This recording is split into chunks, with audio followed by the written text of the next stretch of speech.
Pernahkah kamu merasa ada orang yang tampaknya langsung tidak suka padamu, meskipun tanpa alasan yang jelas? Seolah-olah apapun yang kamu lakukan, selalu ada seseorang yang memandangmu dengan tatapan merendahkan atau penuh kebencian. Pertanyaan tentang mengapa beberapa orang begitu saja membencimu, kadang tidak selalu berakar dari apa yang kita lakukan atau katakan. Seringkali, alasan di balik kebencian ini terletak dalam kompleksitas psikologis, seperti rasa iri atau kesalahpahaman. Memahami fenomena ini bukan hanya rasa ingin tahu, tetapi juga penting untuk menavigasi hubungan sosial yang seringkali rumit dalam kehidupan kita sehari-hari. Dalam video ini, kita akan mengeksplorasi 9 alasan mengapa orang bisa memiliki perasaan negatif yang kuat terhadap kita. Sebelum kita mulai, terima kasih banyak atas dukungan kalian.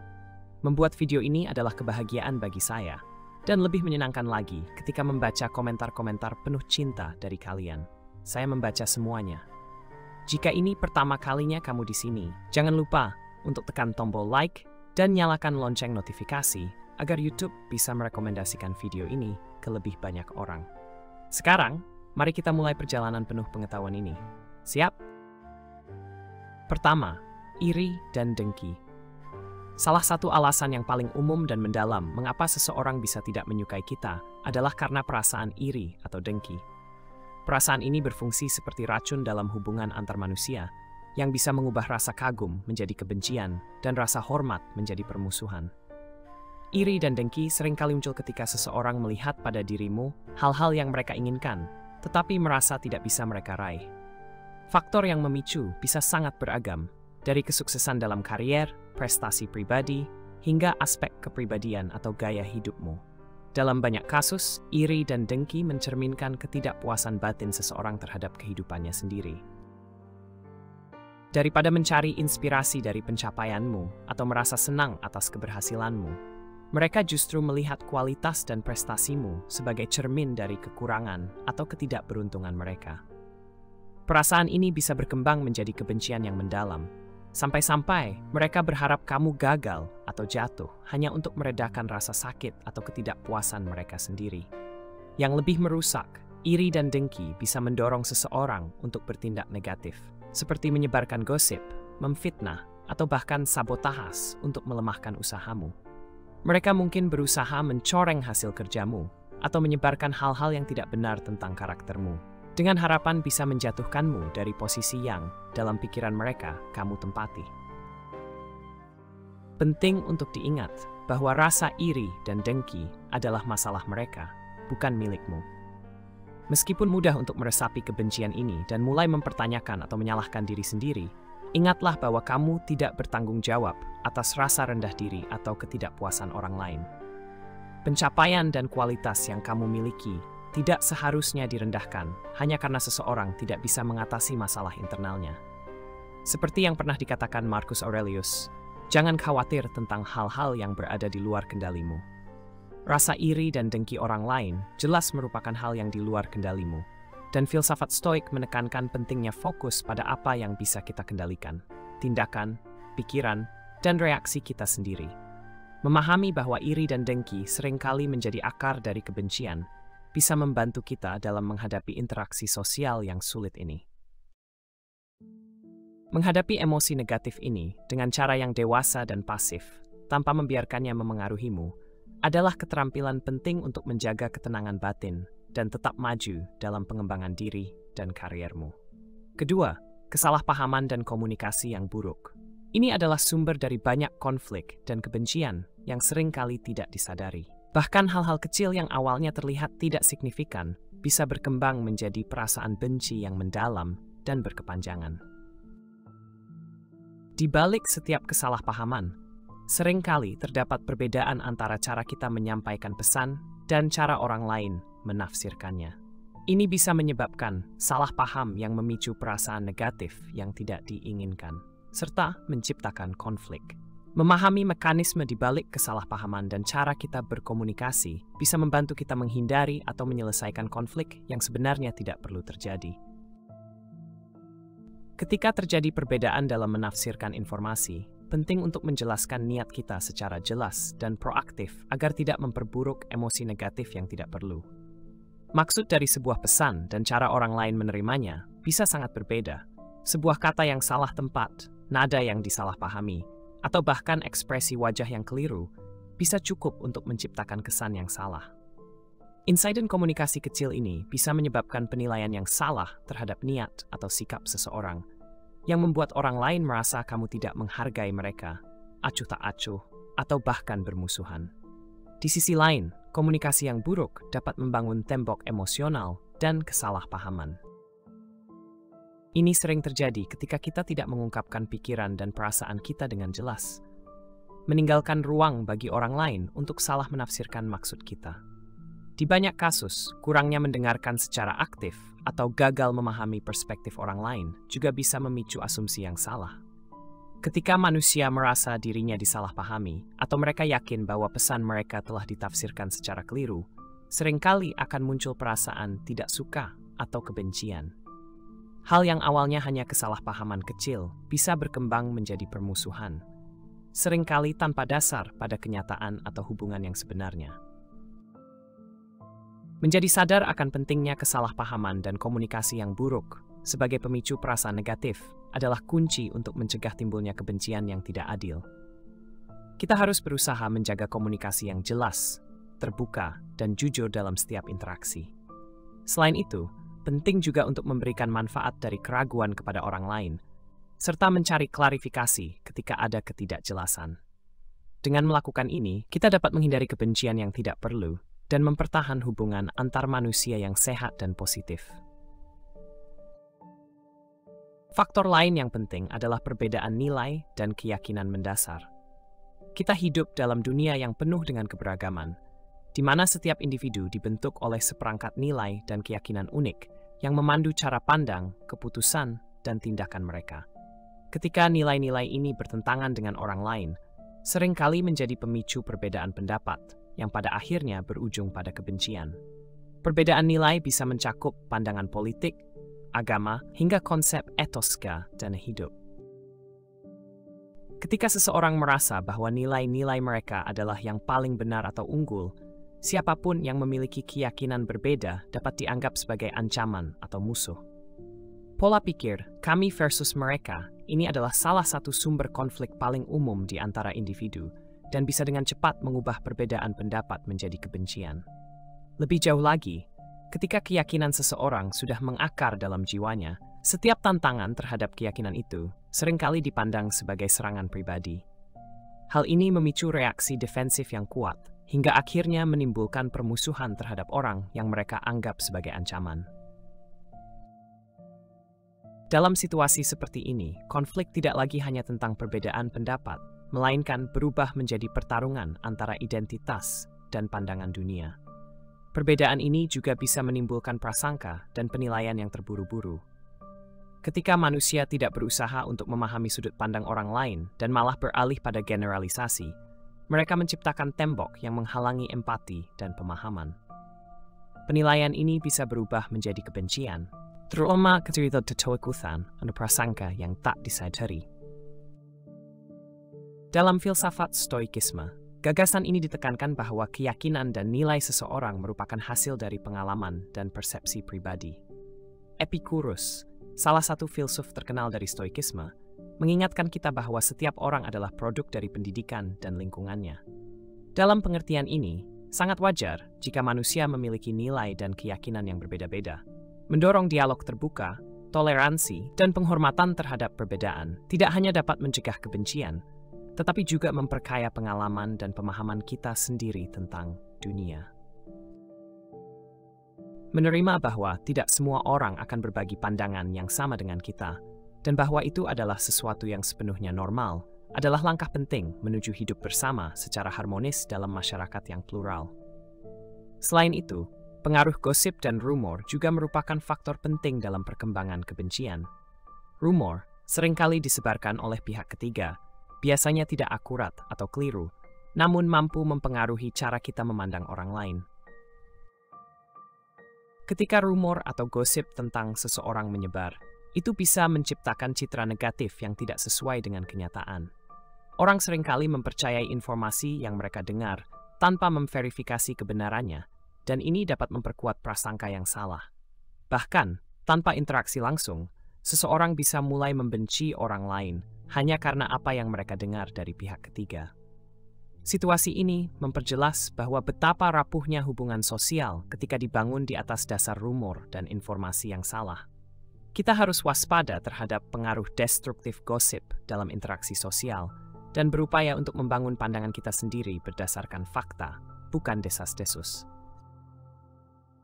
Sebagai manusia adalah tugas kita untuk selalu menjaga komunikasi yang jujur dan terbuka, serta berusaha memahami perbedaan dalam perspektif dan nilai. Ini adalah dasar untuk menciptakan hubungan yang sehat dan menghindari kebencian yang tidak perlu. Rumor dan gosip bagaikan api yang menyulut kesalahpahaman, memperkuat keraguan, dan menyebarkan kecurigaan di antara individu. Rumor dan gosip, ketika diperbesar dan dipicu oleh niat jahat atau hanya sekadar untuk menimbulkan rasa penasaran, bisa sangat merusak. Mereka memiliki kemampuan untuk mengubah persepsi orang tentang dirimu secara tidak adil, dan seringkali tidak bisa dibalikkan. Rumor bekerja seperti virus dalam hubungan sosial, menyebar dengan cepat dan meracuni pendapat orang lain sebelum kamu punya kesempatan untuk menjelaskan kebenaran dari sudut pandangmu. Ketika rumor sudah mulai menyebar, ia bisa berkembang dan merubah realitas, menciptakan citra yang salah tentang siapa dirimu sebenarnya. Ini sangat berbahaya, terutama jika rumor tersebut berkaitan dengan hal-hal negatif atau aspek sensitif dalam hidup atau karaktermu. Masalah utama dengan rumor adalah bahwa bahkan ketika tidak memiliki dasar yang jelas, mereka masih bisa sangat meyakinkan. Orang cenderung lebih percaya pada apa yang mereka dengar, terutama jika rumor tersebut memperkuat prasangka atau kecurigaan yang sudah ada dalam diri mereka. Selain itu, sifat dari sebuah rumor yang sensasional atau tabu membuatnya semakin menarik dan lebih cepat menyebar. Penyebaran informasi yang salah atau menyesatkan menciptakan lingkungan yang beracun, di mana kamu dinilai dan dikutuk tanpa bukti atau proses yang adil. Dampak dari rumor bisa sangat luas, mulai dari pengasingan sosial hingga hilangnya teman-teman, bahkan bisa memengaruhi kehidupan pribadi dan kariermu. Kebencian yang muncul dari gosip dan rumor adalah salah satu yang paling sulit untuk dihadapi. Karena kamu berjuang melawan citra yang sudah terdistorsi, bukan fakta yang sebenarnya. Penting untuk menyadari seberapa kuat pengaruh rumor dalam membentuk kebencian terhadapmu. Meskipun sulit, mencoba melawan rumor dengan kebenaran dan tetap menjaga integritas diri adalah langkah yang sangat penting. Ingatlah bahwa kejujuran dan ketulusan adalah senjata terbaikmu melawan racun gosip. Percaya pada kebenaran dirimu sendiri dan terus transparan dalam hubunganmu akan membantu kamu menepis kebohongan yang beredar dan memperbaiki citramu di mata orang lain. Pada akhirnya, kebenaran dan integritas selalu akan mengalahkan kebohongan dan niat buruk. Faktor lain yang perlu dibahas adalah ketidakamanan pribadi dan transfer emosi. Ini adalah fenomena kompleks yang sering diabaikan, tetapi memainkan peran penting dalam munculnya kebencian antar pribadi. Ketika seseorang tidak menghadapi dan mengatasi ketidakamanan mereka, hal itu bisa berubah menjadi rasa iri, dendam, dan akhirnya kebencian terhadap orang-orang yang tampaknya tidak memiliki kelemahan serupa.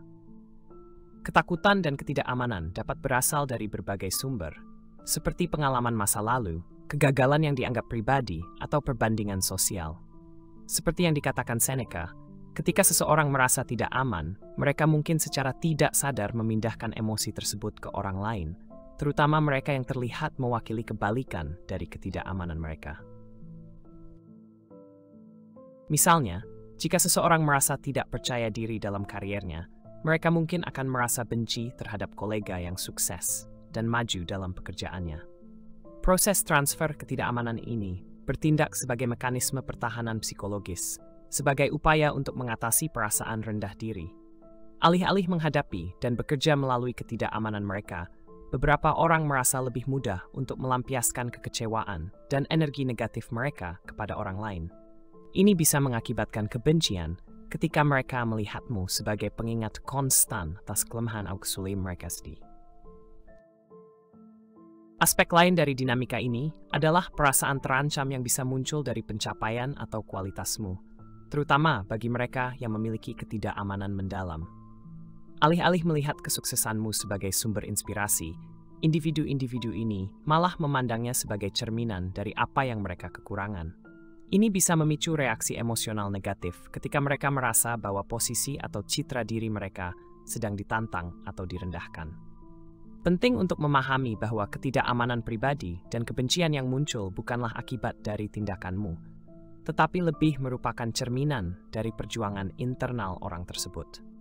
Memahami hal ini dapat membantu kamu untuk tidak terlalu mempersonalisasi perasaan negatif tersebut dan menjaga perspektif yang sehat dalam interaksi sehari-hari. Menyadari dinamika ini bisa menjadi langkah pertama yang penting dalam menghadapi emosi dengan penuh belas kasih dan pengertian.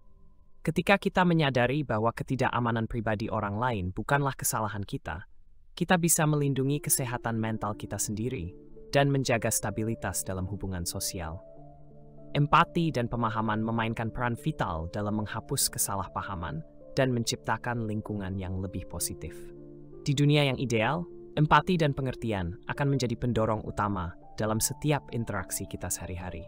Namun, salah satu alasan utama mengapa seseorang bisa menumbuhkan rasa benci adalah karena kurangnya kualitas penting ini. Ketiadaan empati terlihat dari ketidakmampuan seseorang untuk menempatkan diri mereka dalam posisi orang lain, tidak bisa merasakan apa yang mereka alami, atau memahami motivasi dan respons mereka. Ketika seseorang kekurangan empati, interpretasi dan reaksi mereka terhadap tindakan orang lain bisa terdistorsi secara signifikan, membuat mereka merasa tersinggung meskipun tidak ada niat buruk di baliknya. Hal ini seringkali berujung pada munculnya rasa dendam yang mendalam, berdasarkan kesalahpahaman yang sebenarnya bisa dihindari. Kurangnya pemahaman ini sering diperburuk oleh prasangka, penilaian yang tergesa-gesa, serta ketidakmampuan untuk mempertimbangkan konteks atau nuansa situasi. Orang yang kurang empati cenderung melihat dunia secara hitam putih, yang pada akhirnya mengarah pada penilaian yang tidak adil terhadap orang lain.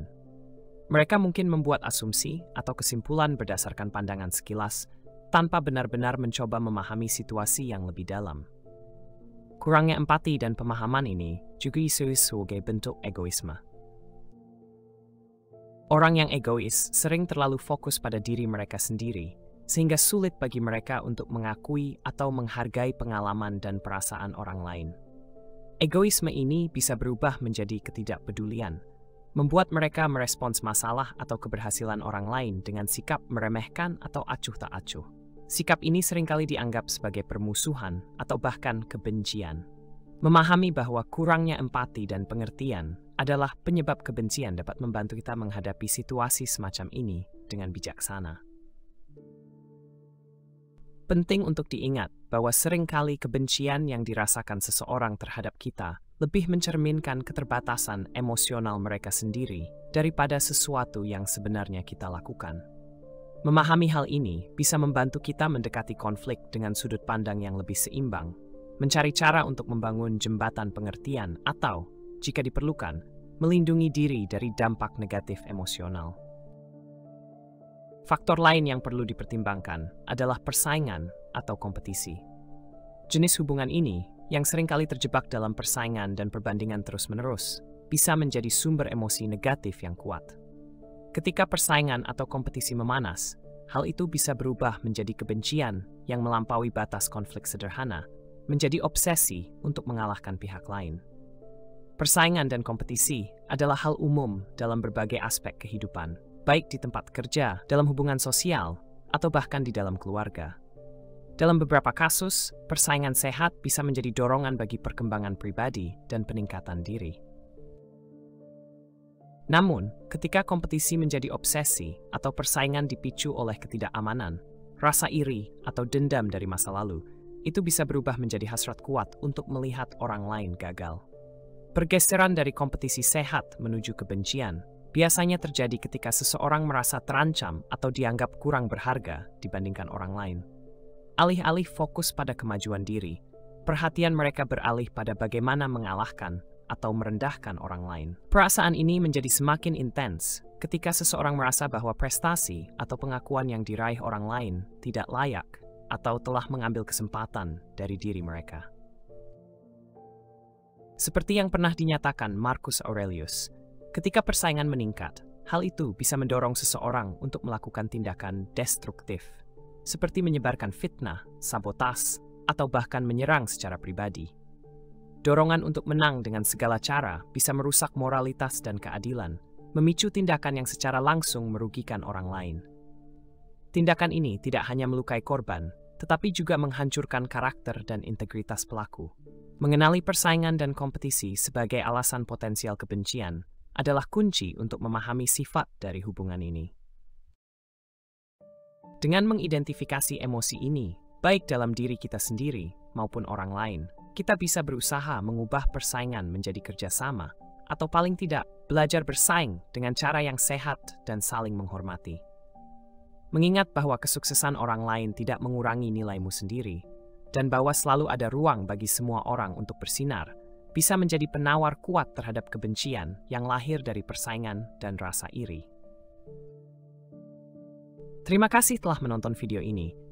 Jika konten ini bermanfaat, jangan lupa tekan tombol like, bagikan dengan teman-teman, dan subscribe untuk tidak ketinggalan video baru. Sampai jumpa di video berikutnya.